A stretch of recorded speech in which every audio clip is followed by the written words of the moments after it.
야구야구 김영준입니다. 2004년에 개장한 샌디에고 페코파크는 악명 높은 투수구장이 됩니다. 페코파크 개장 후 2010년까지 샌디에고는 에드리안 곤잘레스를 제외하면 아무도 30홈런을 때려내지 못했고, 양키스가 222개를 날린 2011년에는 91개의 팀홈런으로 메이저리그 꼴찌를 차지합니다. 당시 샌디 엘더슨 CEO의 지시에 따라 펜스를 조정한 페코파크는 좌측이 6m, 중앙이 3m, 우측이 4m 짧아졌고 우측 펜스의 높이도 1m가 낮아집니다. 페코파크는 펜스를 조정한 후에도 투수에게 유리한 구장으로 남았지만 홈런 생산은 다소 개선됩니다. 하지만 지난해 샌디에고 타자들은 멘붕을 경험합니다. 홈런이다 싶었던 타구가 힘을 잃고 펜스 앞에서 잡히는 일이 비일비재했기 때문입니다. 가장 손해가 컸던 샌디에고 선수는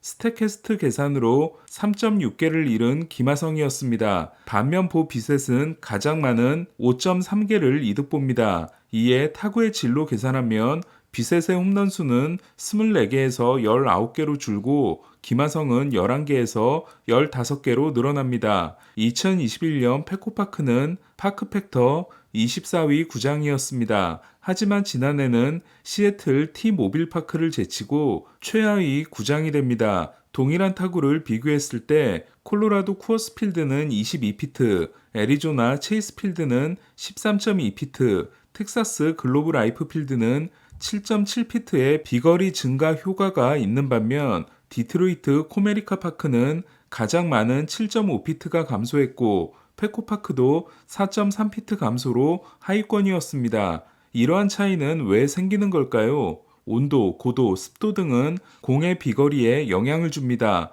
쿠어스필드가 높은 해발고도 때문에 비거리가 크게 증가하는 반면 동부의 해수면 높이 구장들은 비거리에서 손해를 봅니다.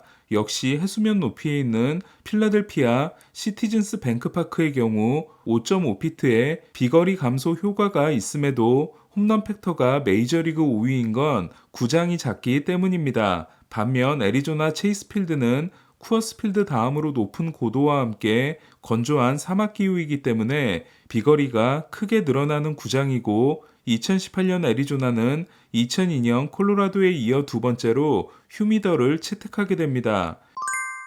2019년 메이저리그는 홈런 파티가 벌어집니다. 307개를 기록한 미네소타와 306개를 친 양키스를 포함해 휴스턴과 다저스까지 네 팀이 사상 최초로 270개가 넘는 홈런을 때려낸 겁니다. 지금 와서 돌이켜보면 탱탱볼을 쓴 게 자명해 보이는 그해 메이저리그는 홈런 파티를 의도했고 홈런 파티를 의도한 이유는 홈런이 야구 인기에 도움이 되지 않는다는 걸 마지막으로 확인해보고 싶었던 게 아닌가 합니다. 지난해 메이저리그는 이례적으로 공인구의 반발력을 조정한다는 발표를 공식적으로 합니다. 공의 무게를 0.1온스 줄임으로써 375피트 타구가 2피트 정도 덜 나가도록 조정한다는 발표였습니다. 홈런 과몰입에서 벗어나기 위한 조치였습니다. 또한 메이저리그는 콜로라도와 애리조나에 이어 2020년에 3팀, 2021년에 5팀이 추가돼 휴미더를 사용하는 팀이 10팀으로 늘자 이를 악용하는 걸 방지하기 위해 공의 습도 규정을 마련합니다. 이에 30개 구단이 모두 휴미더를 사용하는 대신 21도 상온의 57% 습도에서 보관하도록 합니다. 단 쿠어스필드는 구장의 특성을 고려해 습도를 65%로 높여줍니다. 습도가 높아질수록 공의 비거리는 줄게 됩니다. 이 조치가 발표됐을 때 스탠퍼드대 출신의 야구 분석가인 이노세리스는 홈런 수가 가장 많이 늘어날 구장으로 페코파크를 지목합니다. 샌디에고만에 위치한 페코파크는 평균 습도가 70.3%로 65.2%인 샌프란시스코 오라클 파크를 제치고 습도가 가장 높은 구장이기 때문이었습니다. 이에 이노세리스는 페코파크의 홈런 수가 13.2% 증가해 9.9% 증가가 예상된 오라클 파크를 제치고 홈런이 가장 많이 증가할 구장으로 예측합니다. 결과는 어땠을까요? 홈런이 늘어나기는커녕 오라클 파크의 홈런 수는 171개에서 132개로 페코파크의 홈런 수는 183개에서 163개로 되려 줄어들게 됩니다. 메이저리그는 경기당 팀 홈런이 2021년 1.22개에서 지난해 1.07개로 0.15개가 감소합니다. 1.07개는 발사각도 혁명이 일어난 2016년 이후 가장 낮은 숫자였습니다. 그리고 페코파크는 2021년 1.13개에서 1.01개로 0.12개가 줄어 전체 평균보다는 조금 덜 줄게 됩니다. 정리하자면 메이저리그는 전체적으로 공인구의 반발력을 줄인 직격탄을 맞았고 페코파크는 습도를 낮춘 효과를 일부 보긴 했지만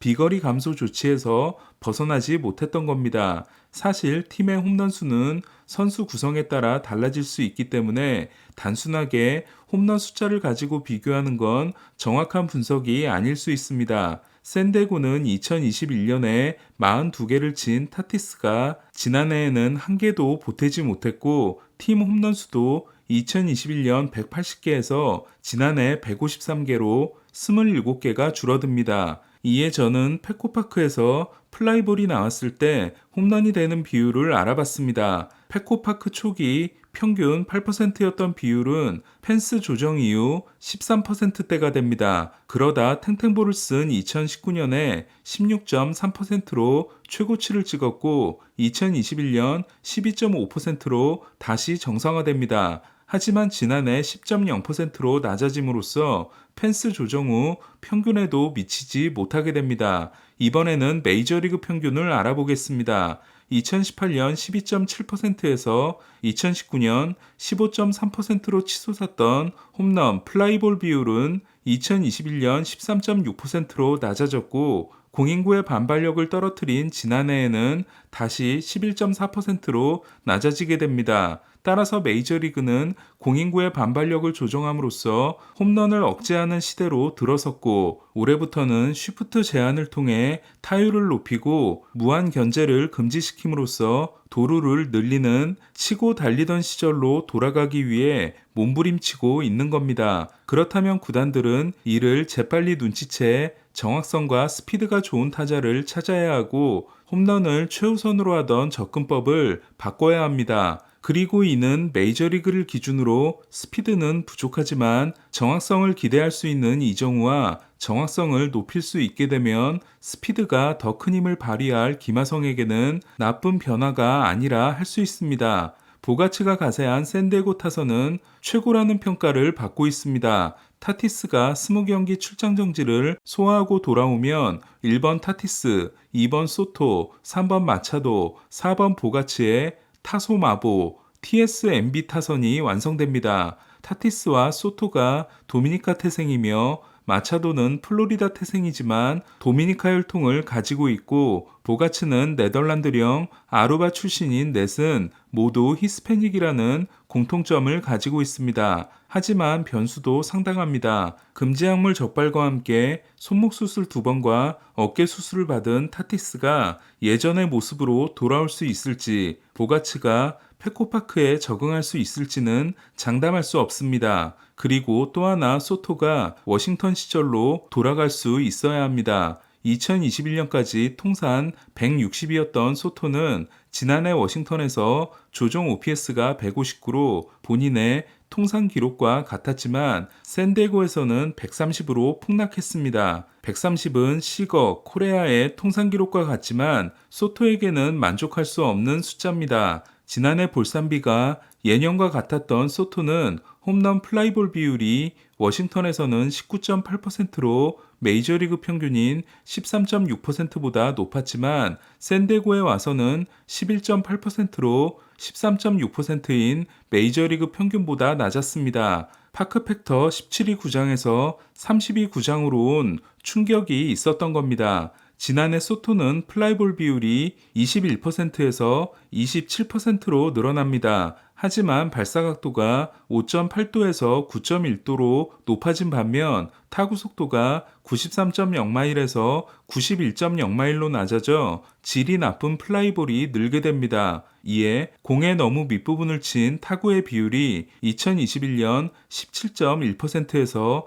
지난해 22.2%로 늘고 인필드 플라이 비율이 6.7%에서 10.8%로 늘어 타구의 질이 나빠지는 결과로 이어집니다. 저는 소토가 홈런 더비 챔피언이 되긴 하지만 4억 달러 계약을 거절했다는 부담감 때문에 공의 반발력이 낮아진 상황에서 홈런을 너무 의식한 타격을 했고 처음 경험해보는 트레이드와 함께 새 팀에서 더 좋은 모습을 보여야 한다는 부담감이 영향을 미쳤을 걸로 생각합니다. 실제로 중계를 하다 보면 샌디에고에 합류한 후 소토는 홈런을 치기 위해 노력하는 모습이 빤히 보였기 때문입니다. 소토 이야기를 길게 하긴 했지만 올해 메이저리그 타자들은 홈런에 대한 강박을 벗어나는 타자들이 성공을 거두게 될지도 모르겠습니다. 2루타 2개를 치면 홈런 하나를 칠 때와 장타율이 같으며 단타를 치고 도루를 성공시키면 투수에게는 더 큰 압박감을 줄 수 있습니다. 과연 달라진 메이저리그는 어떤 모습일까요? 올해는 WBC와 시범 경기를 보다 보면 시즌 개막이 빨리 올 것 같습니다. 다저스는 마차도를 볼티모어에서 데려올 때 메인 칩으로 보냈던 유스니엘 디아스와 마이너 계약을 맺었습니다. 디아스는 2019년 BA 37위까지 올랐지만 마이너리그에서 계속 부진했고 지난해 데뷔 타석에서 삼진을 당하고 볼티모어에서 방출됐습니다. 이에 다저스는 다르비슈 트레이드 때 텍사스로 보냈던 윌리 카룬, 마차도 트레이드 때 보낸 유스니엘 디아스, 배츠 트레이드 때 보낸 지터 다운스가 모두 마이너 계약을 맺고 돌아오게 됐습니다. 오늘 소식은 여기까지입니다. 야구야구 김영준이었습니다.